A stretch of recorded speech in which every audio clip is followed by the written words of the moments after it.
اعوذ باللہ من الشیطان الرجیم بسم اللہ الرحمن الرحیم۔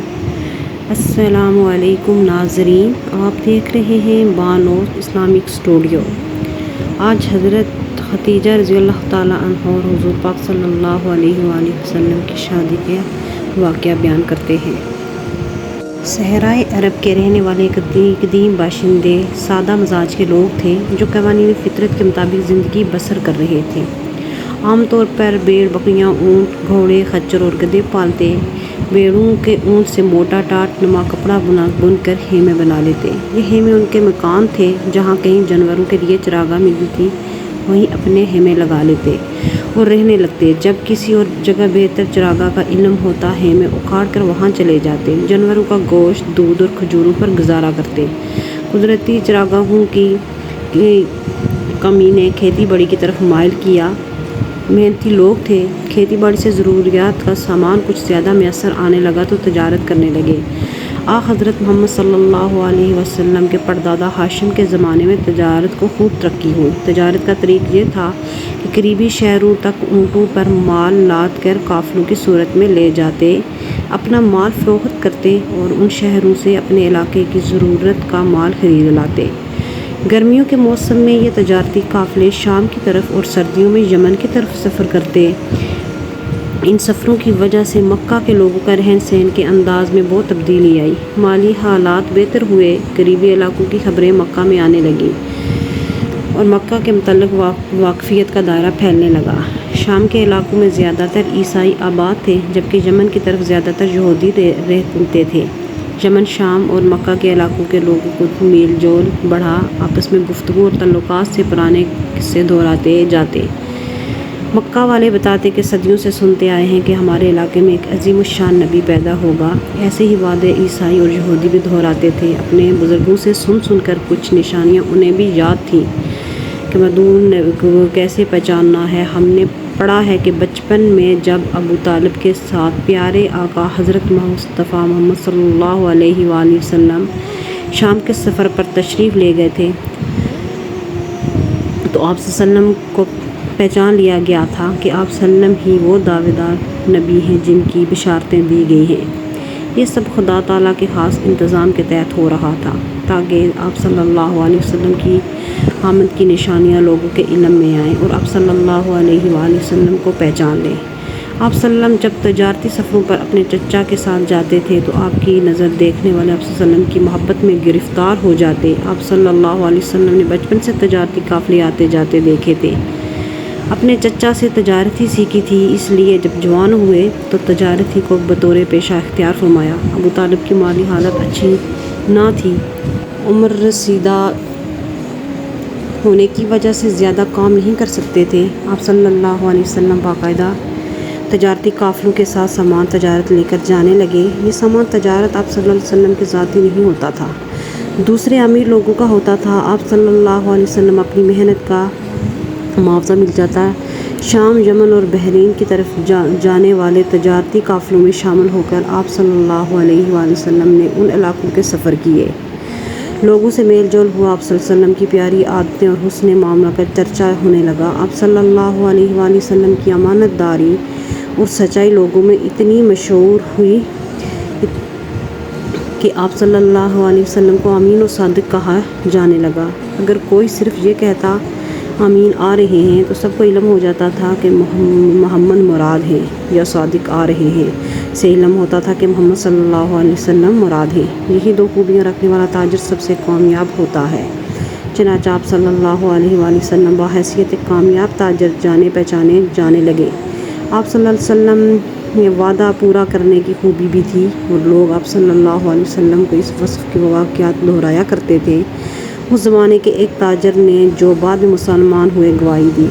عبداللہ ابن مار بیان کرتے ہیں کہ ایک دفعہ حضرت محمد صلی اللہ علیہ وسلم کے ساتھ میں نے کوئی کاروباری معاملہ کیا تو آپ صلی اللہ علیہ وآلہ وسلم کا کچھ حساب میرے ذمہ رہ گیا، جس پر میں نے آپ صلی اللہ علیہ وآلہ وسلم سے کہا کہ آپ یہیں ٹھہرے رہیں، میں بھی آتا ہوں۔ اتفاقاً میں بھول گیا، 3 دن بعد آیا، میں فوراً اس طرف گیا، دیکھا تو حضرت محمد صلی اللہ علیہ وسلم اسی جگہ موجود تھے۔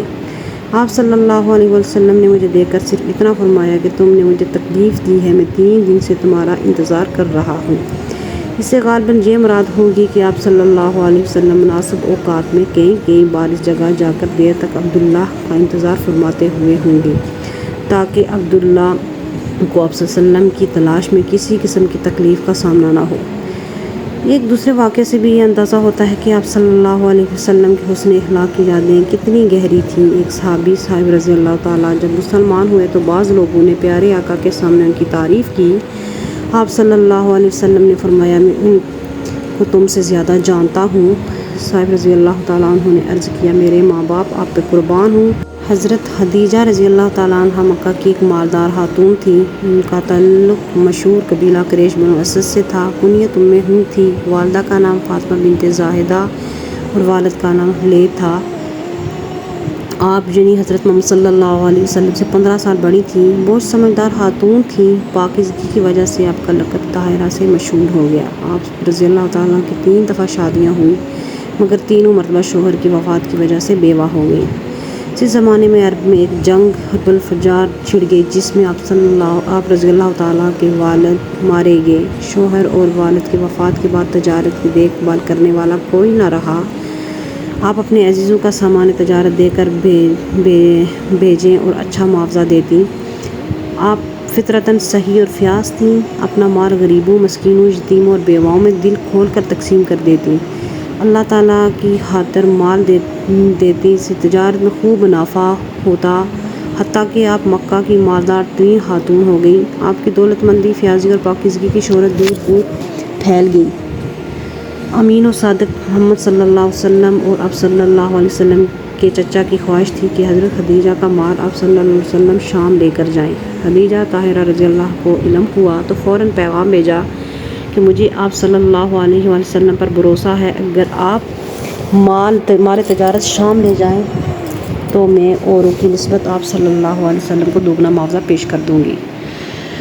آپ صلی اللہ علیہ وسلم حضرت خدیجہ رضی اللہ تعالیٰ عنہ کا سامان تجارت لے کر بصرہ تشریف لے گئے۔ اس تجارت میں حضرت خدیجہ رضی اللہ تعالیٰ عنہ کو اتنا منافع ہوا کہ اس سے پہلے کبھی نہیں ہوا تھا۔ آپ صلی اللہ علیہ وسلم نے حضرت خدیجہ رضی اللہ تعالیٰ عنہ کے سامان تجارت کے ساتھ 2 مرتبہ جرش تشریف لے گئے، جو یمن میں ہے، اور ہر دفعہ حضرت خدیجہ رضی اللہ نے آپ صلی اللہ علیہ وسلم کو معاوضے کے ساتھ تحفے میں 1 اونٹ دیا۔ حضرت خدیجہ رضی اللہ تعالیٰ سمجھدار خاتون تھی، خوب جانتی تھی کہ تجارت میں غیر معمولی نفع کے پیچھے اس ہونہار نوجوان کی محنت ہے۔ پھر بھی اپنے غلام سرا سے جو تجارتی سفروں میں آپ صلی اللہ علیہ وسلم کے ساتھ جاتا تھا، نفع کا سبب پوچھا تو اس نے بتایا، اس شخص کی برکت ہے۔ باقی لوگ جاتے ہیں تو نفع والا سودا دیکھ کر اپنی تجارت لے کر آتے ہیں، لیکن انہوں نے ایسا کام نہیں کیا۔ جہاں نفع کی صورت ہوتی وہاں پر آپ رضی اللہ تعالیٰ کا مال لگا دیتے، اور پھر پہلے تو ہم کھا پی بھی لیتے تھے، اس دفعہ انہوں نے ہمیں ناجائز طور پر کھانا بھی نہیں دیا اور خود بھی نہیں کھایا۔ یہ کہتے تھے کہ مال سب مالک کا ہے، اور جتنا خرچ تمہارے لیے مقرر ہے اس سے زیادہ میں نہیں دوں گا۔ اس کا قدرتی طور پر یہ نتیجہ ہوا کہ نفع زیادہ آیا ہے۔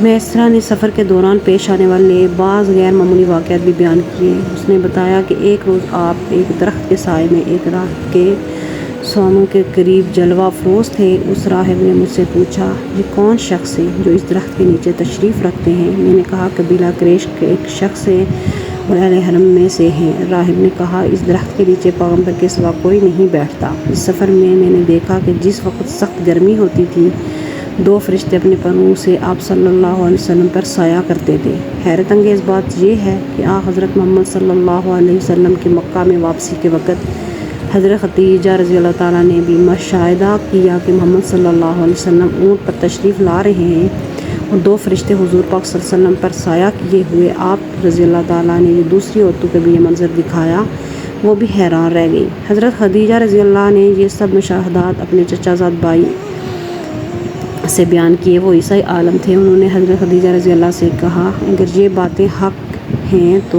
اے خدیجہ، محمد صلی اللہ علیہ وسلم ضرور اس امت کے نبی ہیں، اور میں جانتا ہوں کہ ضرور اس امت میں نبی ہونے والا ہے، اور یہی زمانہ اس کا ظہور کا ہے، مگر دیکھیے کس وقت ظہور ہوتا ہے۔ میں اس نبی کا انتظار کرتا ہوں۔ ورقہ بن نوفل نے کچھ اشعار کہے جن کا ترجمہ کہ اے خدیجہ تم سے اوصاف پر اوصاف سن کر مجھے ان کا ظہور کا شدید انتظار ہے۔ مجھے امید ہے کہ تمہارے قول کے مطابق مکہ یا طائف سے ضرور اس نبی کا ظہور ہوگا۔ گوشہ نشین عالم کے قول کے جو تو نے ہم کو خبر دی ہے، مجھے اچھا یہی لگتا ہے کہ اس میں دیر یا غلطی ہو۔ وہ خبر یہ ہے کہ محمد صلی اللہ علیہ وسلم عنقریب ہم میں سے سردار ہوں گے اور اپنے مقابل کو زیر کریں گے۔ تمام شہروں میں نور کی روشنی ہوگی اور ہلکت اس نور کے ساتھ حق اور راستی پر قائم ہوگی۔ جو شخص ان کے مقابلہ کرے گا، نقصان اٹھائے گا، ان کی فرما برداری اور صلح سے پیش آئے گا، آسائش حاصل کرے گا۔ پس کاش اس واقعے کے وقت میں موجود ہوں اور میں سب سے زیادہ ان کی پیروی کروں۔ اگر تمہیں مر گیا تو جو شخص کہ جوان ہے عنقریب کچھ عرصے بعد ان کا خروج دیکھے گا۔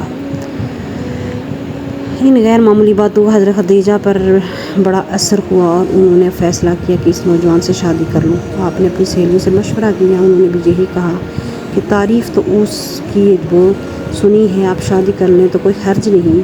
اس کے بعد آپ نے اپنی ایک سہیلی نفیسہ کو ابو طالب کے پاس بھیجا۔ اس نے آپ صلی اللہ علیہ وسلم سے جا کر کہا اگر خدیجہ کے ساتھ آپ بھتیجے کی شادی ہو جائے تو کیا آپ راضی ہیں؟ ابو طالب نے کہا خدیجہ سے میرے بھتیجے کی شادی ہو جائے یہ ناممکن بات ہے، وہ مالدار عورت ہے اور میرے بھتیجے کے پاس کچھ بھی نہیں ہے، بھلا اس سے خدیجہ رضی اللہ کی شادی کیسے ہو سکتی ہے؟ خدیجہ رضی اللہ تعالیٰ کی سہیلی نے کہا اگر شادی ہو جائے تو پھر؟ ابو طالب نے کہا اگر ہو جائے تو بڑی اچھی بات ہے۔ پھر وہ رسول اللہ صلی اللہ علیہ وسلم کے پاس گئی اور کہا آپ کی اگر خدیجہ رضی اللہ سے شادی ہو جائے تو کیا آپ راضی ہیں؟ آپ صلی اللہ علیہ وسلم نے فرمایا وہ تو مالدار عورت ہیں اور میں غریب آدمی ہوں، میرا اور اس سے کیا جوڑ ہے؟ حضرت خدیجہ رضی اللہ تعالیٰ کی سہیلی نے کہا اگر وہ خود شادی کی خواہش کرے تو کیا آپ صلی اللہ علیہ وسلم اس سے شادی کرنے کے لیے تیار ہیں؟ آپ صلی اللہ علیہ وسلم نے فرمایا اگر اسے خود خواہش ہو تو مجھے منظور ہے۔ حضرت رسول اللہ صلی اللہ علیہ وسلم نے ابو طالب سے مشورہ کیا، مشورے کے بعد رشتہ قبول کر لیا۔ چنانچہ آپ صلی اللہ علیہ وسلم کے رشتہ داروں خدیجہ رضی اللہ تعالیٰ کے قریبی رشتہ دار جمع ہو گئے اور ابو طالب نے 500 درہم مہر پر خدیجہ رضی اللہ تعالیٰ کے ساتھ حضرت محمد صلی اللہ علیہ وسلم کا نکاح پڑھ دیا۔ اس وقت حضرت محمد صلی اللہ علیہ وسلم کی عمر 25 سال کی تھی اور حضرت خدیجہ رضی اللہ تعالیٰ 40 سال کی تھی۔ آپ رضی اللہ تعالیٰ کے والد وفات ہو چکے تھے، اس لیے آپ رضی اللہ تعالیٰ کی طرف سے چچا عمر بن اسد نے شرکت کی۔ یہ بابرکت شادی ہوئی۔ آپ صلی اللہ علیہ وسلم کو اللہ تعالیٰ نے حسن سیرت اور حسن صورت دونوں سے بھرپور نوازا تھا۔ آپ صلی اللہ علیہ وسلم کو دیکھنے والوں کا دل خوش اور آنکھیں ٹھنڈی ہو جاتی تھیں۔ آپ صلی اللہ علیہ وسلم باروب اور جہاں شکل و صورت کے مالک تھے، چہرہ مبارک یوں چمکتا تھا گویا 14ویں کا چاند۔ حضرت خدیجہ رضی اللہ تعالیٰ عنہا نے سب سے پہلے اسلام قبول کیا اور پہلی ام المومنین ہونے کی سعادت حاصل کی اور 25 سال نبی کریم صلی اللہ علیہ وآلہ وسلم کی اکلوتی زوجہ اور ہمسار شدید ترین مشکلات میں ساتھی تھیں۔ بقیہ تمام ازواج النبی ان کی وفات کے بعد زوجہ بنی۔ نبی کریم صلی اللہ علیہ وآلہ وسلم کی ساری اولاد خدیجہ رضی اللہ تعالیٰ عنہا سے پیدا ہوئیں اور صرف ابراہیم جو کہ ماریہ قبطیہ سے تھے، جو سکندریہ کے بادشاہ اور قبطیوں کے بڑے کی طرف سے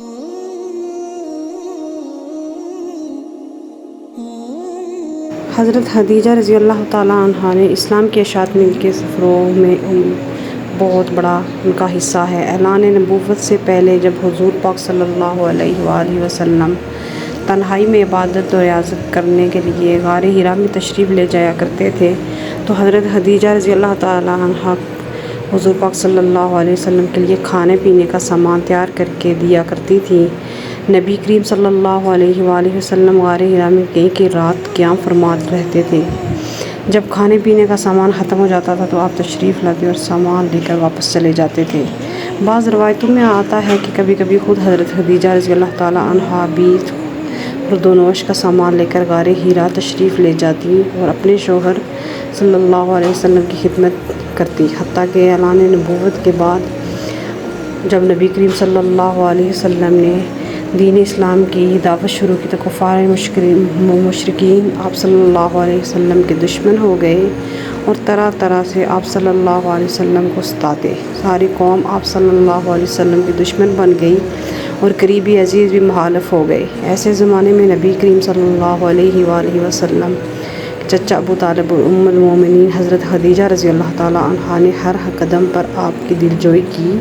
ہر وہ مصیبت جو نبی کریم صلی اللہ علیہ وسلم کو دعوت اسلام میں پیش آتی، حضرت خدیجہ رضی اللہ تعالیٰ عنہا دل و جان کے ساتھ پوری طرح اس میں آپ صلی اللہ علیہ وآلہ وسلم کی شریک غم ہوتی اور آپ صلی اللہ علیہ وسلم کے ساتھ خود بھی تکلیفیں سہتی تھیں۔ آپ کی ہمت بندانے اور حوصلہ بڑھانے کے ساتھ ہر موڑ پر آپ کا ساتھ دینے میں حضرت خدیجہ رضی اللہ تعالیٰ عنہا خاص مرتبہ حاصل ہے۔ ام المومنین خدیجہ رضی اللہ تعالیٰ عنہ نکاح کے بعد نبی صلی آپ صلی اللہ علیہ وسلم کی اکلوتی شریک حیات رہیں۔ شادی کے بعد 25 برس تک زندہ رہیں۔ 11 رمضان 1090 ہجرت سے 3 سال قبل انتقال کیا۔ اس وقت ان کی عمر 64 سال 6 ماہ کی تھی۔ چنانچہ نماز جنازہ اس وقت تک شروع نہیں ہوئی تھی، اس لیے ان کا جسد مبارک اس طرح دفن کر دیا گیا۔ محمد صلی اللہ علیہ وسلم خود ان کی قبر میں اترے اور اپنی سب سے بڑی غمسار کو دائیں اجل کے سپرد کر دیا۔ خدیجہ رضی اللہ کی قبر جون قبرستان میں ہے اور زیارت گاہ لائق ہے۔ ام المومنین خدیجہ رضی اللہ تعالیٰ کی وفات سے تاریخ اسلام میں ایک جدید دور شروع ہوا۔ یہی زمانہ ہے جو اسلام کا سخت ترین زمانہ ہے اور خود محمد صلی اللہ علیہ وسلم اس سال کو عام الحزن یعنی غم کا سال فرمایا کرتے تھے، کیونکہ ان کے اٹھ جانے کے بعد قریش کو کسی شخص کے پاس نہیں رہ گیا تھا اور وہ نہایت بے رحمی و بے باکی سے محمد صلی اللہ علیہ وسلم کو ستاتے تھے۔ اسی زمانے میں آپ اہل مکہ سے ناامید ہو کر طائف تشریف لے گئے تھے۔ سبحان اللہ۔